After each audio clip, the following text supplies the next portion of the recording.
우리 사랑하는 육교구 성도님들, 지난 한 주도 평안하셨습니까? 오늘은 11월 16일 월요일 월요 만나 시간에 이렇게 다시 만나게 되었습니다. 이제 한 해를 마무리하는 시간이 점점 다가오는데, 우리 사랑하는 육교구 모든 성도님들, 하나님의 은혜와 은총이 가득 넘치시길 늘 기도하고, 더불어 조금씩 더 많이 열리고 있는 우리 예배의 자리에서, 또 교제의 자리에서 또 함께 만나고 은혜 나누기를 소망하고 기도합니다. 오늘 하나님께서 우리에게 주신 말씀은 신약성경 요한계시록 3장 20절의 말씀입니다. 요한계시록 3장 20절의 말씀입니다. 우리 한 절의 말씀을 다 같이 한 목소리로 함께 합독하도록 하겠습니다. 볼지어다 내가 문 밖에 서서 두드리노니 누구든지 내 음성을 듣고 문을 열면 내가 그에게로 들어가 그와 더불어 먹고 그는 나와 더불어 먹으리라. 아멘. 우리들이 일상 중에서 사람들 간에 여러 가지 약속들을 합니다. 그런데 많은 약속들 중에서 어떻게 보면 조금 가장 쉬운 약속일 수도 있을 것 같고, 때로는 지키기 어려운 약속도 있는 것 같은데요. 그것이 무엇일까라고 고민해 봤을 때 아마 이런 약속이 아닐까라는 생각이 들었습니다. 바로 그것은 우리 언제 한번 만나서 식사 한번 합시다라는 약속인 것 같습니다. 정확한 날짜 또 정확한 장소가 정해지지 않는 상황에서 만나는 사람들 간에 우리 언제 한번 밥 한번 같이 먹죠라는 그런 약속은 서로의 관계를 크게 어색하지 않게 하면서도 동시에 그렇게 때로는 약속이 이루어지지 않더라도 크게 서운하지 않는 약속의 문구인 것 같습니다. 아마 바쁜 현대인들 사회 속에서 때로는 그런 관계적인 부분에 있어서 모든 것을 충족하고 있지 않나라는 생각도 해보게 되는데요. 오늘 말씀 말미에 보시면 주님께서도 우리에게 같이 한번 밥을 먹자라고 이렇게 약속하고 계십니다. 그런데 주님의 약속은 우리들이 흔히들 하는 관계의 어색함을 깨트리거나 어색하지 않게 하거나 때로는 관계를 지속하기 위한 그러한 약속이 아니라 우리 주님은 우리와 함께 하시기를 요청하시는데, 그러한 주님의 요청은 정말로 진정한 사랑, 또 우리와 함께 하시기를 그 누구보다 원하고 계신다라는 사실을 우리는 말씀을 통해 알 수가 있습니다. 보통 우리들이 누군가 같이 식사를 한다라고 하면 비교적 편한 사람들, 또 비교적 함께 하고 싶은 사람들을 선호하지, 때로는 불편하고 또 어색한 자리를 그렇게 선호하지는 않는 것 같습니다. 그렇기 때문에 함께 식사를 하고 식탁 공동체를 나눈다는 것은 그만큼 서로 관계 안에 친밀감과 때로는 기대감이 형성되어 있다는 것을 우리는 알 수 있습니다. 이러한 친밀함을 우리 주님께서 우리에게 요청하고 또 원하고 계신다는 사실입니다. 주님을 영접하는 것, 주님을 내 안에 모시는 것은 어떤 개념적으로 또 신학적으로 증명이 되고 이해되어야 하는 것은 결코 아닌 것 같습니다. 그런데 그 친밀함을 위해 우리가 그래도 해야 할 것이 있는데, 그것은 바로 우리 주님을 내 안에 모시는 것입니다. 내 내면에 예수님을 모시고 내 안에 예수님을 인정하고 주님을 위해 내 마음을 비우고 내려놓을 때 우리는 오늘 말씀에서 요청하시는 주님의 그러한 식탁 공동체 안에, 또 친밀감 안에 우리는 들어가고 응답할 수가 있는 것입니다. 오늘 본문은 한 절이지만 그 주변에 보시면 아시아 7교회 중 하나인 라오디게아 교회에 보낸 말씀의 한 구절입니다. 이 라오디게아 교회가 속한 라오디게아라는 도시는 부유한 도시였습니다. 어느 정도 부유했냐 하면 이 지역에 대지진이 일어나서 도시가 많이 망가졌을 때에도 전혀 외부의 도움 없이도 스스로의 그러한 자립도, 재정적인 능력으로 다시금 도시를 일으킬 수 있는 그만큼 풍부한 도시가 라오디게아였습니다. 그리고 이곳 사람들은 실제로 오늘 본문 위에 있는 요한계시록 3장 17절에서 고백한 것처럼 자신들은 스스로 부족한 없는 부자다라고 이렇게 여기고 자랑하는 모습이 있습니다.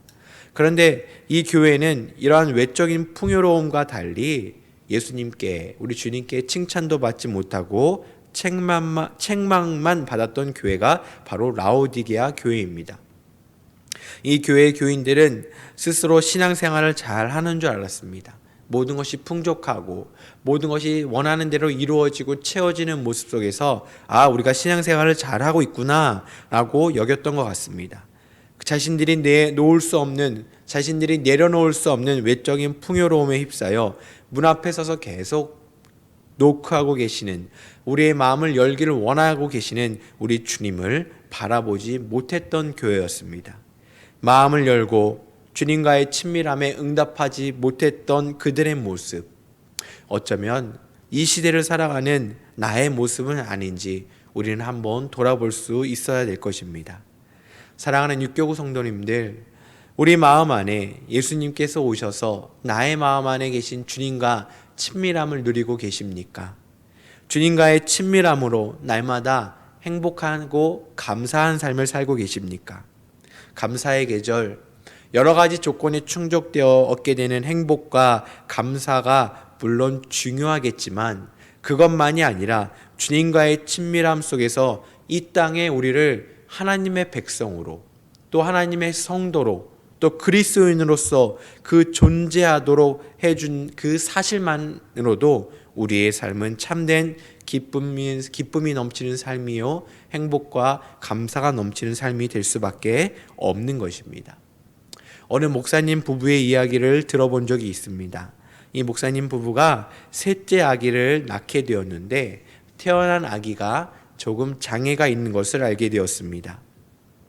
목사님도 또 사모님도 마음이 답답하였고, 하나님께서 자신을 사랑하신다는데 목회자임에도 불구하고 왜 이런 어려운 일이 나한테 생기는지 원망하는 마음이 생겼다라는 고백이었습니다. 그 원망으로 또 감사가 없을 때쯤 내가 지금까지 누렸던 기쁨의 뿌리가 예수님이 아니었다라는 것을 깨닫게 되었습니다. 그 목사님께서 생각하기를 그동안 내가 기뻐했던 것은 좋은 환경들, 좋은 사람들, 좋은 생활 때문이지 나의 환경과 나의 상황이 조금 어려워지다 보니, 내가 생각하지 못했던 일들이 일어나다 보니 나의 안에 기쁨이 사라지는 것을 발견하였습니다. 그로 인해서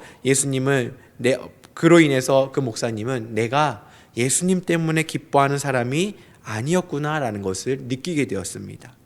그것을 주님 앞에 온전히 회개하고 기도하던 중에 하나님께서는 그 목사님 부부에게 이런 마음을 주셨습니다. 그 장애가 있는 아이가 혹여 더 힘든 가정에 태어났다라면, 또 그 장애가 있는 아이가 그것을 인정하지 못하는 부모에게 태어났다면 그 아이가 받았던 고통은 더 크지 않았겠나라는 마음이었습니다.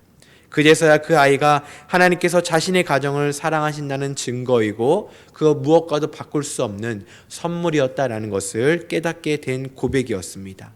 그 아이 덕분에 목사님과 사모님은 더 주님 앞에 있는 그대로 내려놓을 수 있었고, 그 아이로 인해서 동일한 장애가 있는 아이의 가정을 더 이해하게 되었고, 더 힘들어하는 성도님들의 상황을 이해할 수 있어서 감사하다라는 고백이었습니다.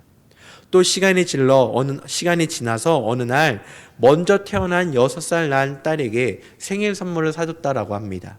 부모로서 나름 고민하고 고심하면서 그 생일 선물을 준비하였는데, 그 선물을 받은 딸아이가 자신이 원하는 것이 아니라고 하면서 자신이 마음에 들지 않는다고 그 선물을 거부하고 화를 내고 울어버리는 모습을 보면서 그 아이를 설득시키느라고 진땀을 뺐다라는 이야기도 들어본 적이 있습니다. 그러면서 그 목사님이 드는 생각이, 하나님께서 나에게 너무나도 귀한 선물을 주셨는데 내가 그것을 깨닫지 못하고 내 생각과 다르다고 원망하고 슬퍼했던 자신의 모습을 발견할 수 있었다라는 고백이었습니다. 그래서 그로 인해 이제 진정으로 주님으로부터 오는 행복을 경험하고 정말로 그 무엇이 아닌, 그 누가 아닌 예수님만을 바라보며 행복한 사람이 될 수 있었다라는 고백의 글이었습니다. 사랑하는 성도 여러분, 우리 안에 누가 있습니까? 또 무엇이 있습니까? 우리 성도님들 무엇 때문에 행복하고 어떠한 감사의 제목들과 조건이 넘치십니까? 나의 환경과 형편이 좋아진 것으로 우리가 행복하고 감사하는 것 너무나도 당연하고 우리가 감당해야 될 것이지만 그것만이 궁극적인 것은 아닙니다. 나의 상황과 형편이 어떨지라도 내 안에 풍요로움이 있을지라도 그것 때문에 내가 감사할 수 있겠지만 그것보다는 내가 주님을 바라보고 나와 친밀함을 유지하고 나에게 친밀함을 요청하고 계시는 그 주님 한 분만으로 우리는 감사하고 만족하고 또 그 주님 때문에 내가 그리스도인이 될 수 있었다라는 그 존재론적인 사실 하나만으로도 우리는 행복하고 감사한 삶을 살아갈 수가 있는 것입니다. 사랑하는 성도 여러분, 우리 모두 행복하길 간절히 소망합니다. 그리고 그 행복의 근원이 바로 우리 주님 한 분께만 있음을 기억하시면서 주님 때문에 더 행복하고 감사가 넘치고 또 주님과 친밀한 관계 속에 살아가는 저와 여러분들 되시길 주님의 이름으로 간절히 소망하고 축복합니다. 함께 기도하겠습니다. 사랑의 주님, 분주하고 어려운 이 시대 가운데 살아가는 우리를 외면하지 않으시고 찾아와 문을 두드리시며 우리와 친밀한 식탁 공동체를 나누고 또 영원한 생명을 나누길 원하시는 주님의 그러한 요청하심을 알게 되었습니다. 아버지 하나님, 주님 위에 다른 것들로 둘러싸여 있는 우리의 삶의 여정이지만 온전히 주님만을 내 안에 모시고 주님과 친밀하고 주님께서 주시는 행복과 기쁨을 누리며 살아가는 참된 그리스도인의 삶을 살게 하여 주시옵소서. 우리의 환경과 우리의 여건이 때로는 내 생각과 다를지라도 그것 때문에 좌절하고 실망하고 슬퍼하는 것이 아니라 그 안에서 역사하시는 주님을 바라보게 하시고 그것을 통해 내 안에 들어오시길 위해서 문을 두드리시는 주님을 향해 우리의 모든 것을 내려놓고 비우며 문을 여는 우리의 삶이 되게 하여 주시옵소서.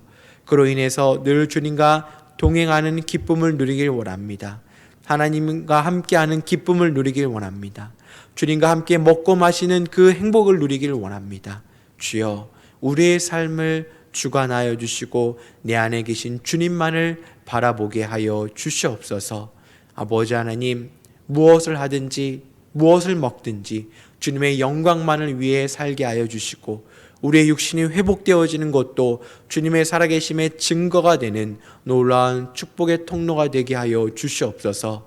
육신의 어려움으로 아픔으로 힘들어하고 있는 우리 육교구의 성도님들 계신다면 아버지 하나님 찾아가 위로하여 주시고 치료의 광선을 발하시사 깨끗하게 회복되게 하여 주시옵소서. 아버지 하나님, 많은 것을 결정하고 지어지고 있는 이때이지만 하나님의 뜻에 따라 결정하게 하시고 하나님의 뜻에 따라 선택되어지게 하여 주셔서 모든 것을 주관하시는 하나님의 놀라운 섭리, 그 섭리를 인정하고 기쁨을 누리며 살아갈 수 있도록 주님께서 은혜를 내려 주시옵소서. 아버지 하나님, 우리의 삶을 주님께 올려드립니다.